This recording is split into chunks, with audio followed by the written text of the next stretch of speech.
So to continue on with my newfound wokeism, I mean, I'm pretty worried about what's happening with Israel and Iran at the moment. I worry about Ukraine because, I hope the British government don't forget to carry on funding the war against Russia. I hope these other things don't overshadow it.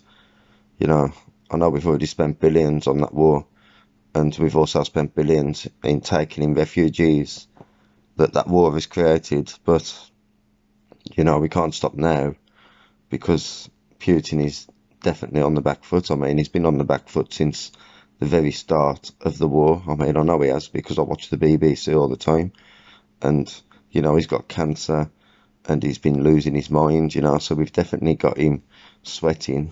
And I remember the BBC saying years ago that he's nearly done. So he must be really desperate by now. He must be just about holding on, desperately.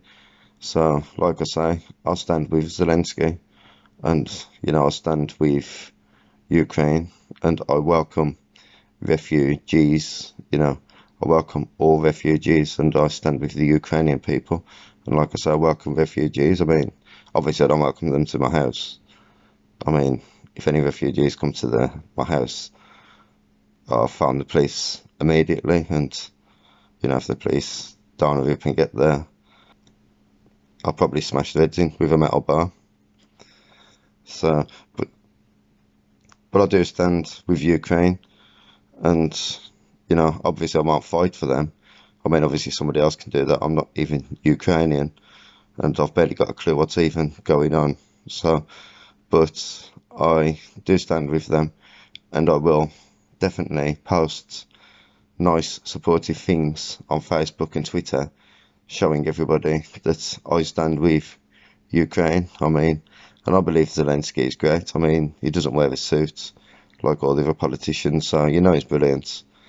But like I say, I stand with Ukraine. I mean, despite the fact I've got very little idea of what's actually going on. I mean, from what I can gather, apparently it started when Putin lied and he said that the Ukrainians were committing genocide in Donbass, and then obviously Putin claimed that Ukrainian officials were under Western control. I mean, how ridiculous is that? As if the Ukrainian officials were under Western control. What does he think it is, like a James Bond movie or something? So, but don't worry, he's losing. I know he's losing because the BBC have told me he's losing. So, he's desperate, and if we carry on fighting, it's only a matter of time before we beat him. And I don't trust Russia at all, and I definitely don't trust the Russian government and Putin. I mean, they're oppressive and they're opposed to freedom of speech. I mean, you could say what you like about us in the UK, but we support freedom of expression and freedom of speech. I mean, you're not going to get locked up in the UK for simply saying what you believe to be the case.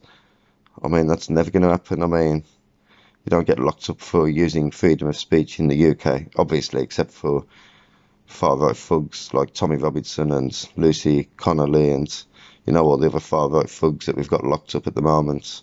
But they don't really count because, they're animals.